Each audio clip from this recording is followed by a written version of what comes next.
Hello and welcome to the 444. Every Sunday, a group of us get together and talk about our autism. We do that in two formats. We have a backstage area where we're just not recorded, off camera, text, some words, keeping each other company, discussing things with each other, telling people things about our week.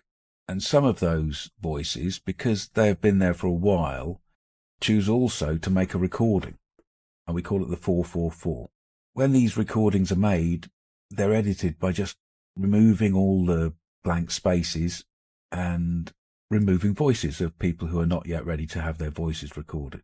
Here on the first day of radio days, we just want to have a conversation amongst ourselves about our autism, knowing that we're being recorded, but trying to be as natural to the situation as we can. And that means even in a live broadcast at this time of year, people are going to cover tricky subjects. So please be cautious that we are here with our authentic, unrestricted voices. I'm going to speak to the group. Do you feel that I've said something necessary then? I have to say I haven't had too bad a time over Christmas. It is generally a heightened emotion time of year, isn't it? And that can work in both ways. I can look at Christmas and say I really had heightened autistic experiences with sparkly lights and excitement and going to the brass band concert and things like that. But then there's also the other heightened experience of sense of being quite separate from other people in your family. Good evening all. I hope you can all hear me. Loud and clear, Lucy. Lovely. Nice to see you all after the Christmas period. Hope everybody's okay. I think it's fair to say, Lucy, some of us aren't okay. Robbie's expressing himself quite clearly that he has felt more socially isolated at this time of year than usual. I rely on various groups in Cambridge, and of course with Christmas they've not been on. I've already had months and months of isolation because I lose all the evening stuff as it gets too cold to travel with my motorbike, so I'm reliant on the few activities I do in Cambridge. I've been ill for a couple of months most of the time. I've been having constant demands from the Housing Association for visits to my flat, disrupting what little I have left. And I've just had a friend today pull the plug on me and another one turn their back on me because I've got upset over it. Really sorry to hear that, Robbie. This is a really tense time of the year, and I can understand that, things just feel a little bit more. It's heavier this time of year, and it is for me as well. Yesterday was the 3rd anniversary of my mum's passing, so she was very much on my mind. So I had to find some coping skills for that, which I have managed to do. I spoke to my sister yesterday, who's one of the very few members of my family who will speak to me properly and openly. She was having a very jolly Christmas with lots of people around and things, but she had her own stresses, and she downloaded yesterday and told me all about it. So, that there was such a number of things that can happen over this time of year. There are more stresses. Just the very thing of the day coming upon us, I think, is something that we all have problems with in one way or another. I went out today to the shops to find that the Christmas things were being removed from the shelves in my local Poundland and being replaced with Easter things. So there's still this whole spend mentality, which I'm very much against. But I'm pretty much isolated to this village most of the year. I can't travel very far because I haven't got the money to. And I don't have any social outside activities. So I can kind of feel you a bit there, Robbie. I think probably it's a bit more acute for you, but I understand. It's the 3rd anniversary of my mum passing on the 1st of January. 2nd anniversary of my friend Gloria passing on the 2nd of January. And on the 30th of December, it's the 10th anniversary of my friend passing by suicide. That's a lot to get through, isn't it? And I quite understand. I also have I believe it's the 4th now anniversary of my father's passing as well at the beginning of January. He died of COVID in hospital and I never got to say goodbye to him. So that's a big stress for me as well. Try and finding kind of coping mechanisms, I think, has been quite important for me, especially because yesterday I had my mum on my mind quite a lot through the day because Christmas was her favourite time of year and we lost her she had Alzheimer's and we lost her on the afternoon of Boxing Day. I'm trying not to think about that side of things. I'm trying really hard to think of funny things, silly things. I wrote a whole Substack. I wrote a big thing before Christmas and I kind of exorcised some of it through that. It's just trying to find a way to cope, and everybody has to do that in their own way. Nobody can tell you how to feel or be. You just have to work through it the best way you can. I'm sorry to hear that you've been unwell as well. My mother went into a care home weeks before my dad passed away. She had vascular dementia. I didn't get to see her again other than a brief video call. And I was left to organise a funeral with my friends because none of the other family wanted to know. I was the only family member at her funeral. Yeah. When my dad passed, we had to have a COVID-friendly funeral, which meant that there were very few people there. Not that my dad knew loads of people, but we were all sat quite far away from each other in this chapel. And I got up to do the eulogy and I was told not to go anywhere near my father's coffin, which I wanted to do, but they said, no, you mustn't. And, so we were tied down to some very strict regulations around it. So the whole thing, when I think about it, is a bit of a strange fever dream for me, because it felt so unreal, especially the eulogy, having to stand up and speak about my father. It seems that in some way, for me, Christmas is always linked quite strongly to the passing of my family members. So my sister did the best to make me feel uncomfortable at my father's funeral. Got up once when I got in the bench, and then they got up again and moved further away when one of them got up to speak. And it was just basically empty out my parents' house and evict me. And they haven't spoken to me since. No, I understand. A lot of my estrangement from my family happened after both my parents had gone. We had a tough time with my dad anyway. When he passed, he left a lot of debt behind, so we had to move Mum quite quickly to a flat, and from there she deteriorated. Her Alzheimer's got very severe, in ways that we couldn't control, which was very scary for her, heart-wrenching for us. And we had to put her into a care home for her final days. But once both my parents had gone and my family kind of dissolved over arguments with the probate and things like that, I found that actually they were kind of the glue that was holding us all together anyway. When my mum and dad were around, it was really why we would meet together. I don't know if any of us would, outside of being with mum and dad, have really met up. Me and my sister maybe, but my brother's not so much. So it kind of cemented this feud between us. And I sometimes feel very sad about that because I have no animosity. I don't know about you, Robbie, but for me, I don't have any animosity towards them. I would love them to come back into my life and be a part of it. And I've tried very hard and never found a way back, which I think is really sad because, we were a big happy family once, and to see it kind of dissolve like a little aspirin was quick and now sort of irretrievable. What got me was the deceit in my dad's family.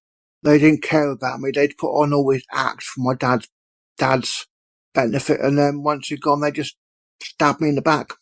No control over my move. I had to fight to keep on hold of the things I treasured.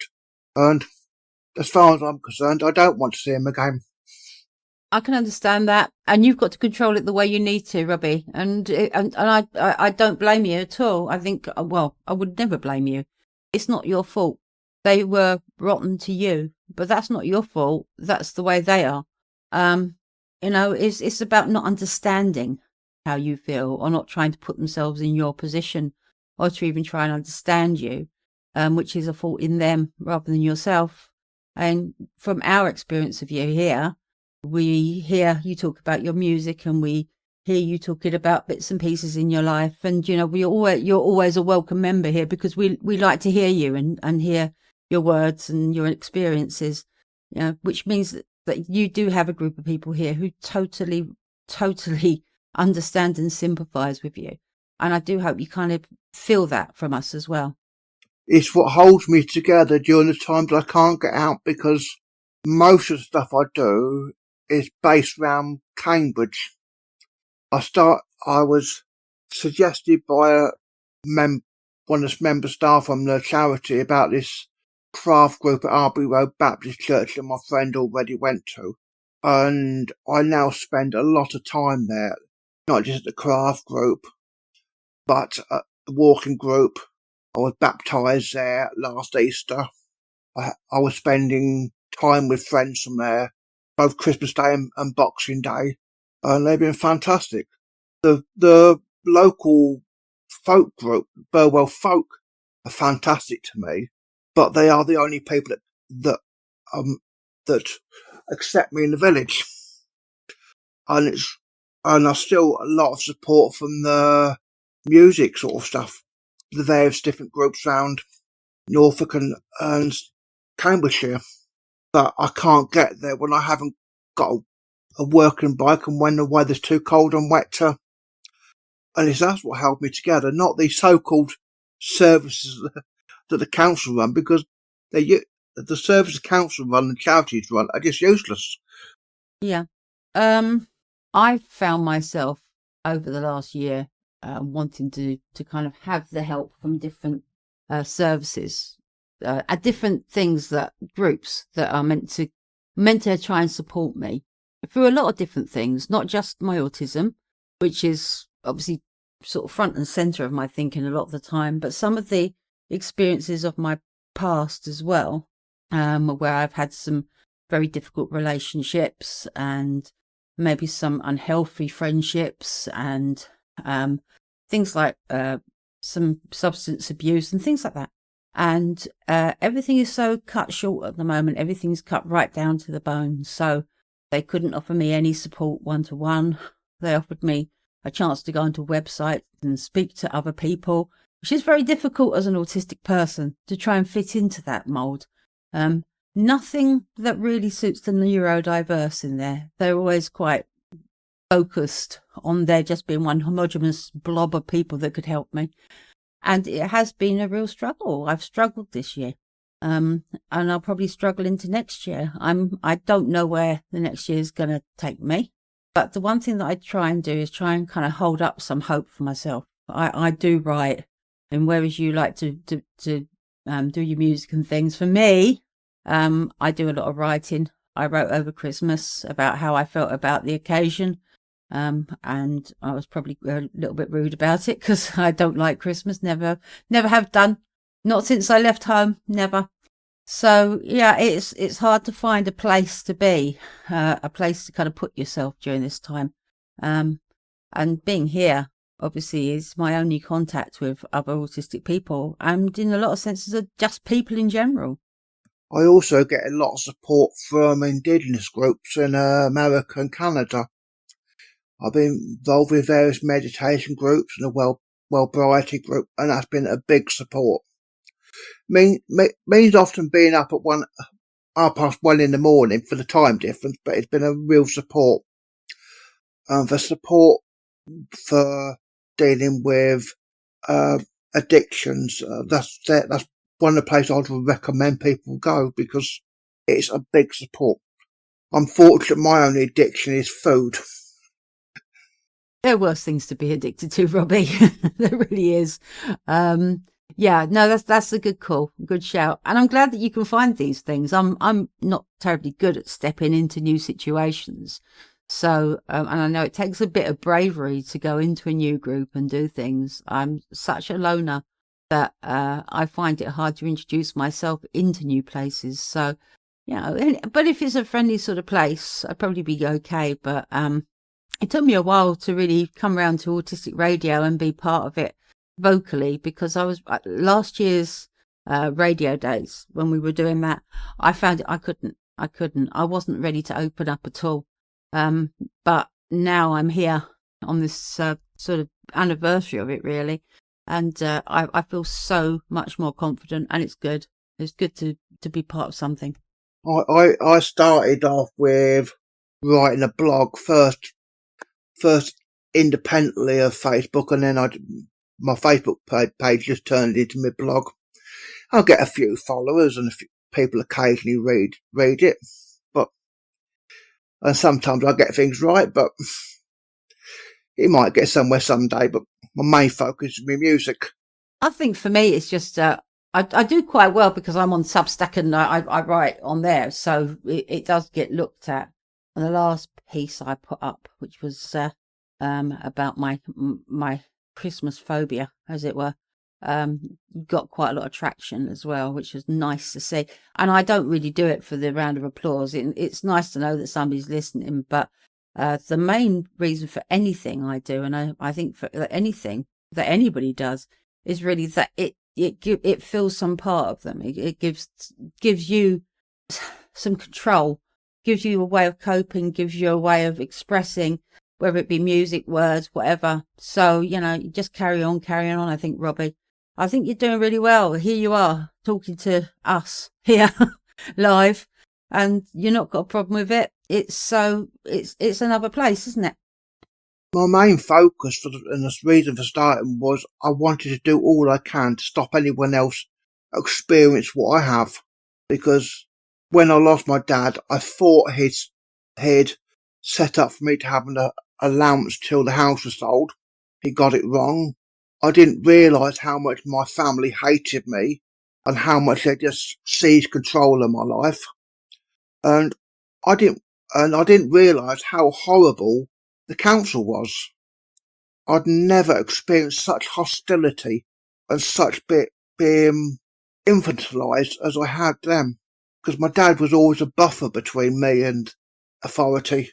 Yeah, I was put on I found myself, I was sharing a house, and then I didn't have that house anymore, and I had to go headlong into the council to try and get myself rehomed, which was tough. They tried to make it look like maybe I had maybe more severe learning difficulties than I have, because I haven't really got any. But they wanted to put me into a hotel, so they wanted to take me from my flat and put me into a local grotty hotel, and I really didn't want that. So after then, it was like a fist fight between me and them. The first thing they wanted to do after that was to put me in sheltered housing, and I said I don't need sheltered housing, I just need safe housing. And they said, well, okay. And then they wanted to give me a care worker who was going to take me to the park for picnics and ice cream. And I said, this is really silly. I'm a grown woman and I'm about to be homeless, and I don't want to go into a place where I feel that I might come to harm. I am vulnerable. I am autistic, so that's always going to be a slight stumbling block. In the end, it took me months and months and months and months, and they put me into an actual flat for myself. And then I was there for a few months, and then they put me in the world's tiniest bedsit. It was really, really small, but I lived there for 10 years, and I lived there alone for 10 years because there really wasn't anybody who wanted to come and see me. I spent my Christmases there alone. I spent my days there alone. I really didn't have any support from anyone. And I guess that I've been through so many periods of isolation. It's difficult to get a handle on why it's so difficult for them to perceive what we need as autistic people. I know we're a spectrum. I know we all have different, let's use the word quirks. But the fact of the matter is that there's no one size fits all for the neurodiverse. And it's difficult to make them see you in the right light. That is a problem they're having with me. They wouldn't rehouse me until I was evicted. So just before Christmas, the year just over 4 years ago, they decided to put the house on the market. I had nowhere to go, frightened of losing everything. They treated me, the autism team treated me like a child. They were trying to force me to have transport to the charity, which I didn't need because I was quite capable of riding a bike there. I'd done so for 2 or 3 years plus. They were dictating how I spent my money, and it was just ridiculous, and I didn't need any of it. And I wrote what I needed, and they just ignored it.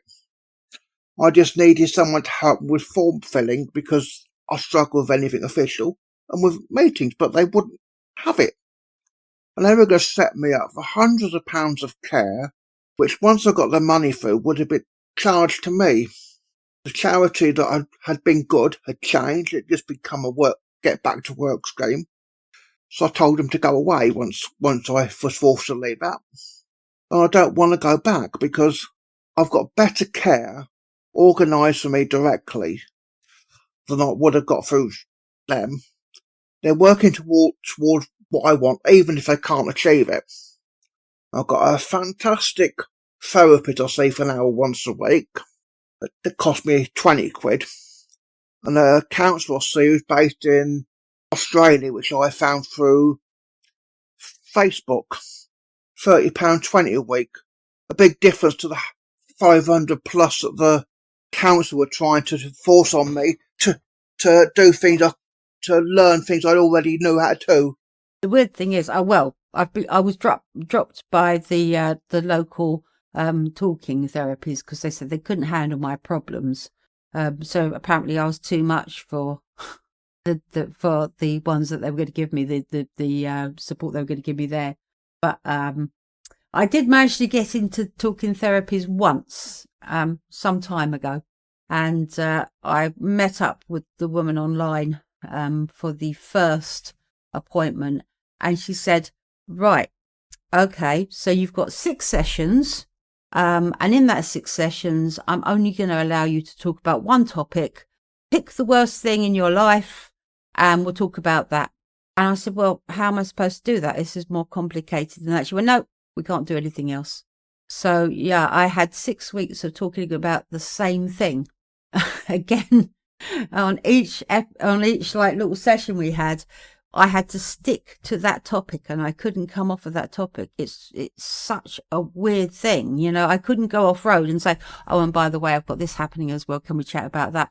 She was actually sort of stonewalling anything I wanted to do, bar the first thing that I mentioned when I came into the room on the first day.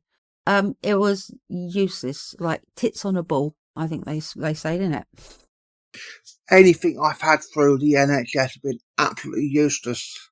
The counselling I had at the local surgery where I used to live, it was all about trying to get me in to take a crap job like everyone else, and the usual sort of neurotypical crap. And I got to the point where it is I refused to go to the mental health service. I organised my own support. It's not enough, and I'd like Scottish Power and the Social Housing Association to get up my back so I've got some time to actually spend with my therapist to do some therapy. But because I've got to deal with all the negative self-talk that I've learnt from school onwards. Yeah, no, everything is very difficult to come by nowadays. It's true, and it never really is completely fitting with anyone, I don't think. And there's a lack of resources, a lack of this, a lack of that. I've had people tell me that they wish they could help me more, but they just haven't got the money. I've had other places who referred me on to other places that also didn't have the money to look after me. In the end, it becomes self-help, isn't it? And trying to find, a way through the mess. The one thing I've learned, if anything's free, it's going to be crap. The only good help I've had is when I paid for it myself. And believe me, I think it's worth it. And that is why I regularly post neurodivergent pages, because there is good help out there. It's just not available for the NHS. The NHS is one size fits all. Let's get you to learn to like being on your own and learn, and all the usual, get you into work. You know what, Robbie? I actually look forward to you explaining this in this consistent manner that you do. There's two things. There's an importance to it, which is to be clear, be strong, and advocate. And you do that on a number of different things that you reverberate around. You go around them. You keep them on the recordings out there. And I love that. I really love that consistency, you know? It's so uncompromising and it's admirable. Then there's a bit of humour to this as well, because often what you describe, and you purposefully do it because you are an entertainer and an artist and a raconteur, you find that clear, humorous way of saying how shit something is that actually makes me slightly happier. Is that a nice thing to say, or have I insulted you? It's like, I said it kind of ironically in the text there. I said, if anything tells me that my life isn't completely shit, it's listening to you, Robbie, because you have a way of reminding us about things that can go so crappy. As long as I'm getting the message out and helping someone, I'm happy. And there is a lot of fantastic help out there. It's just getting people to try and access it, because you don't get anything good for free. It's the old thing, if whoever pays the piper calls a tune. And the thing I had with the Autism team wasn't what they were spending. It was the fact they were going to be spending my money on things I didn't want. They weren't budgeting taxpayers' money. It was clear to me that when my parents' house was sold, I would get enough money to be charged. And that is what annoys me, the misuse of their powers. I've had a really different experience of getting supported than Robbie has. And I would say, though, one of the things that I think made that possible for me was, like, because of studying and life experience that I've had in the past, like, kind of understood what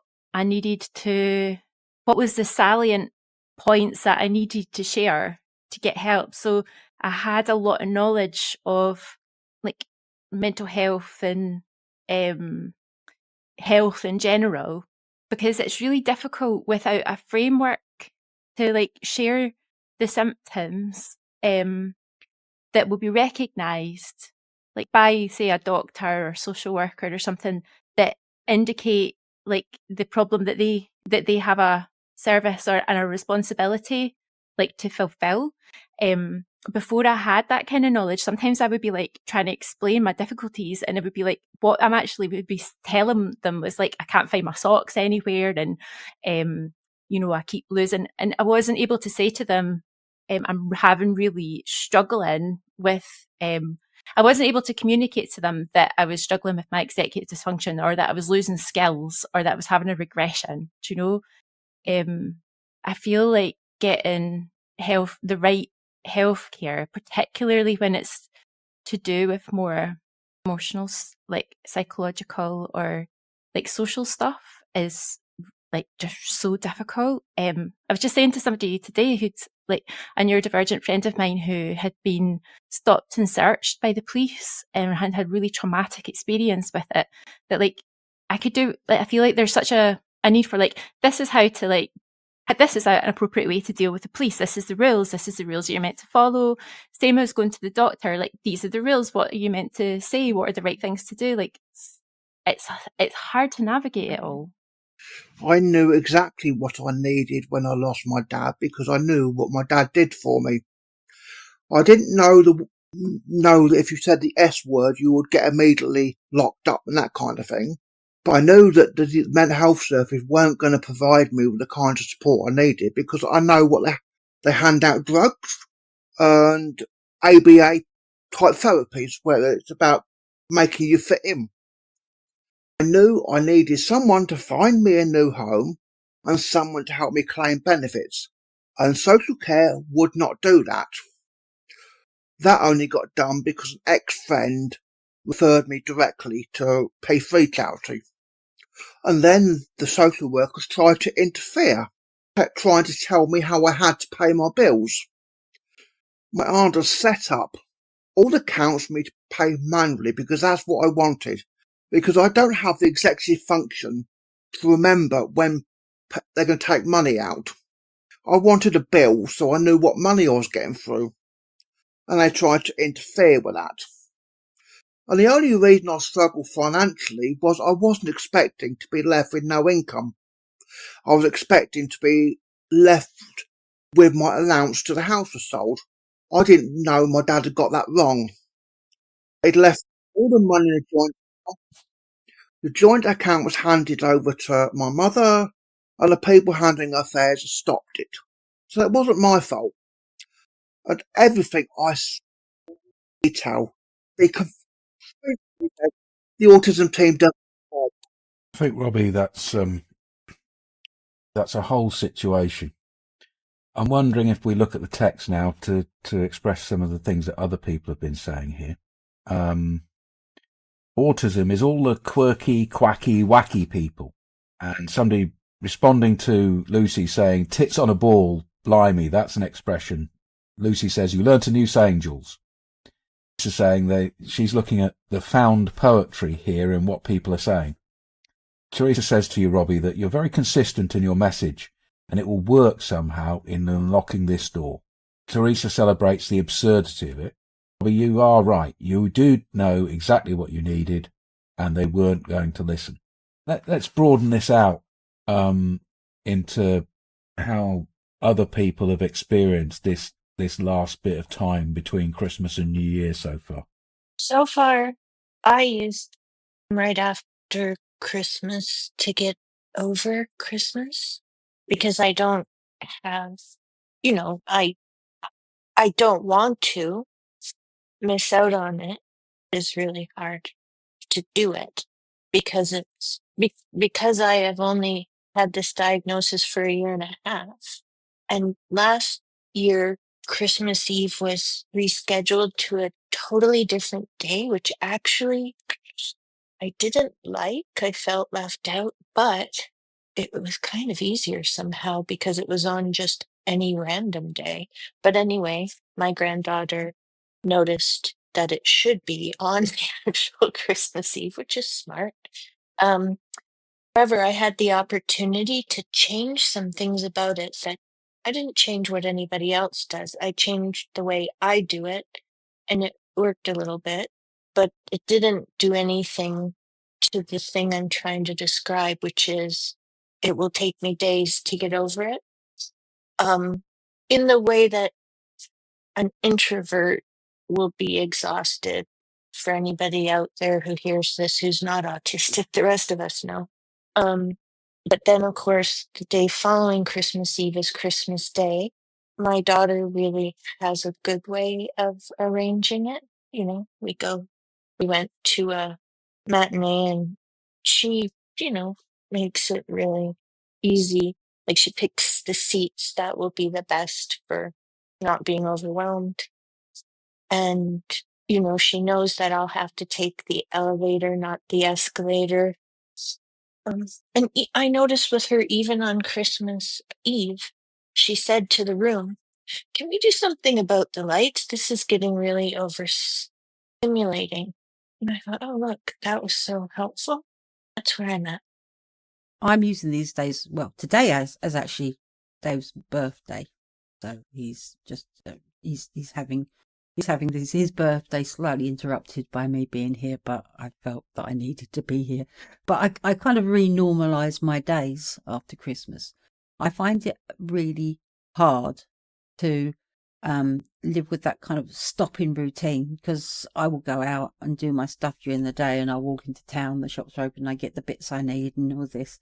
And when Christmas comes along, it's like like somebody's slammed the brakes on to my week. The shops aren't open, there's not anybody around, it's really quiet, and just lots of things are different, and I find that quite hard. So Boxing Day, I went for a very long walk. Dave came with me, and also today we were out in town. Market wasn't open, which was a shame, but these things are my normal things to do, so it's a case of going back to my routines and my things that I need to do, and trying to say goodbye to it and just let it pass by.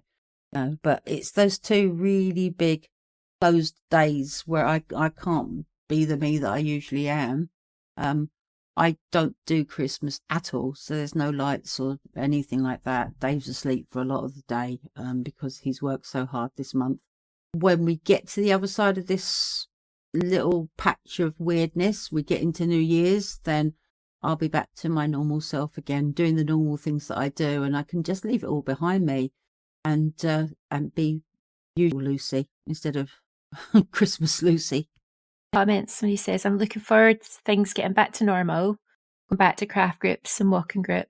I get exhausted when I'm not occupied. I relax more when I open mic and music jam than when I'm on my own in the flat.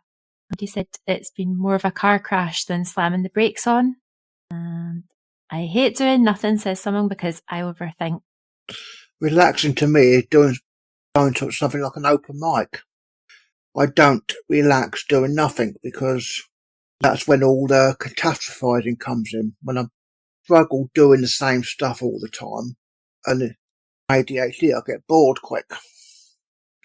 And at the moment, I'm not able to do open mics and music jams because of the weather, not getting out. So there's little motivation for practicing music because I've got nowhere to play.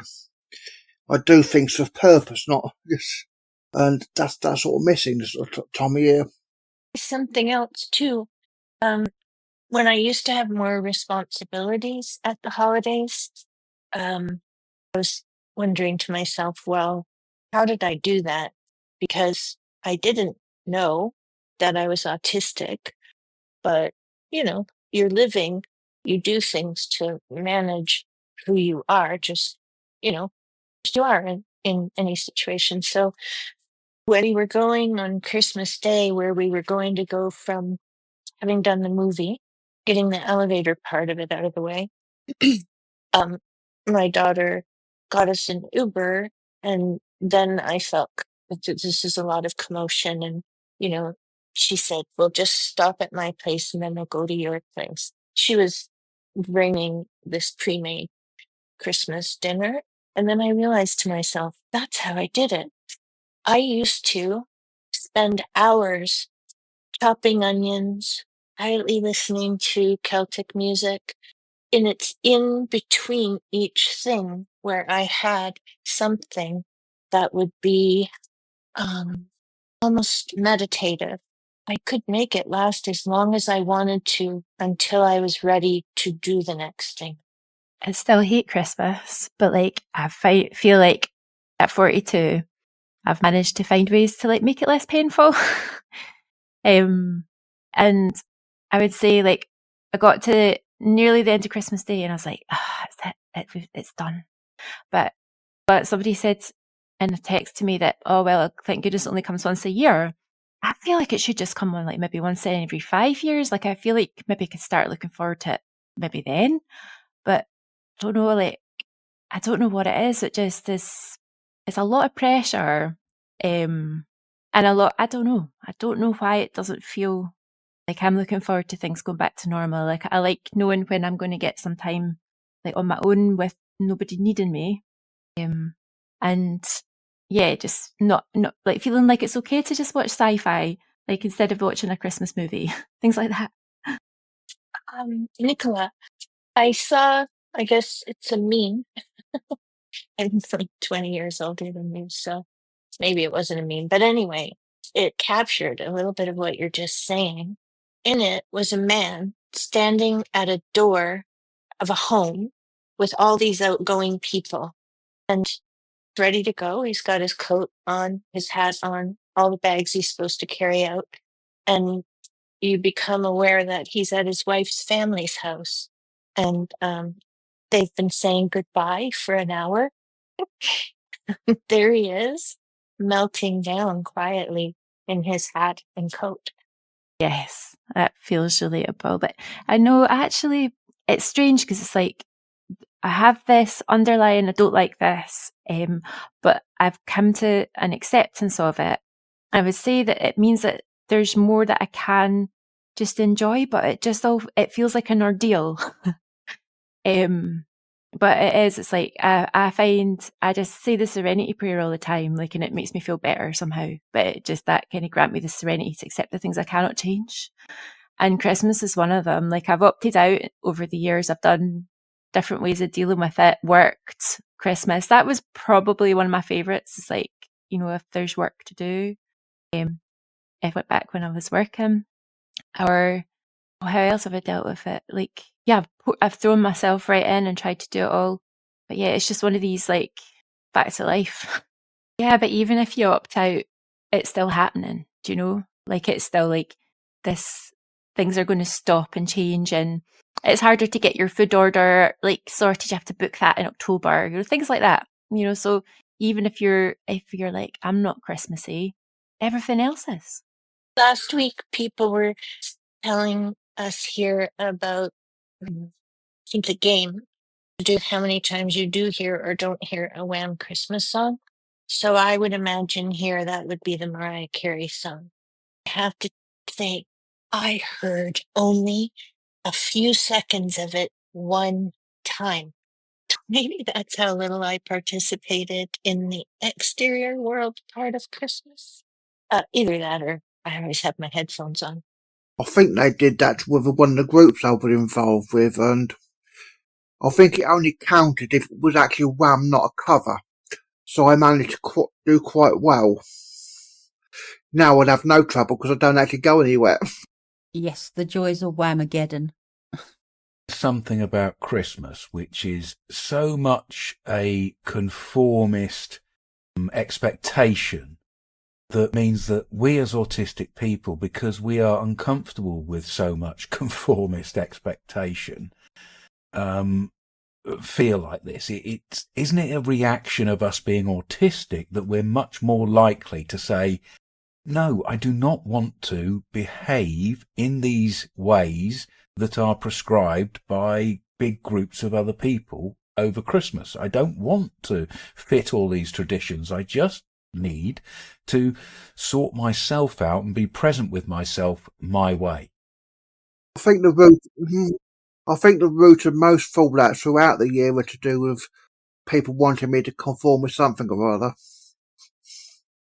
I agree, Jules, and I feel like it's most noticeable at the stroke of midnight on New Year's Eve, which I used to. It's like the biggest, loudest of group small talk. But Christmas doesn't. So, but anyway, I opted out of that when I was 24 years old. I just thought, if I don't do it, what's going to happen? Nothing really. So I just stopped doing it. And by doing it, I don't mean going to giant ballrooms. I mean, just completely do nothing that has anything to do with that minute or anything. But there is still something nicer or something different about Christmas than that. Like, that's all boiled down into that minute. I used to love New Year. We used to get fireworks round the town on the hour of about 10 o'clock. Lovely music on the German television till 11 o'clock. Here it's just dead. I had this lovely kilt I bought from somewhere in America, which was a modern sort of kilt with little pockets you could attach. One of them designed for clear bottles and had a bottle opening on the retractor. So I'd buy a couple of bottles of beer from the local Eastern European shop and I'd have a drink on the hour. But now, on my own, it's dead. I never see New Year in anyway. I'm usually in bed by then. I don't find any reason to be up and about. In the old days, I guess, my family would, when there was a family, sort of text me and say Happy New Year and all that sort of thing. But I don't, I just go to bed and, it doesn't feel like I don't feel like I need to be up until midnight and watch the date change. It's fine. It's another day. It's good. I shall probably be up watching Dougie McLean's live stream. Yeah, Jules, your question made me remember like railing against organised fun as a teenager. I used to it made me quite mad, and I think that it's a bit of that. It's like you're going to be in the mood for board games and cheese. You might just not be. I absolutely hate board games. I managed to play 2.5 board games on Christmas Day with the kids before I was like, I can't do anymore. And it was like my son was quite enjoying himself, so he was couldn't stop vocally stimming, and every time I was reading out the questions, he would be like, oh.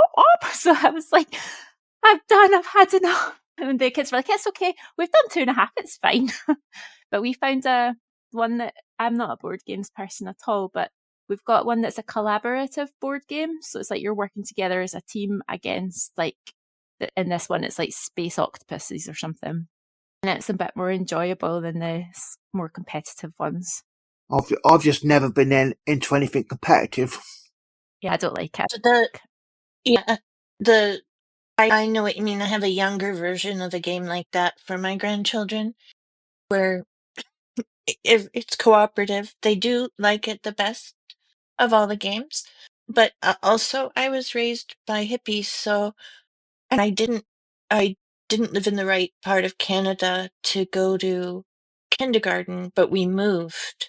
And then suddenly, when the year was almost over, I was sent to kindergarten, and the first thing when I walked in that they were doing, because I was a little late because I guess I had to have an orientation, they were playing musical chairs.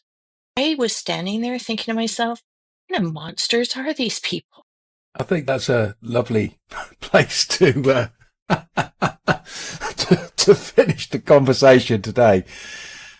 How monstrous. During radio days, we have a program like this, the 444, every day. Also have the backstage area, which is always being monitored.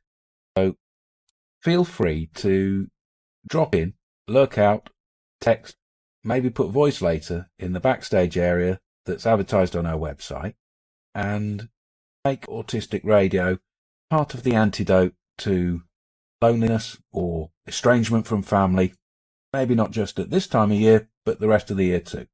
I'll meet up with you guys in the 555 recording soon, and we'll make a recording based on Harry's Facebook page, and we'll do him proud.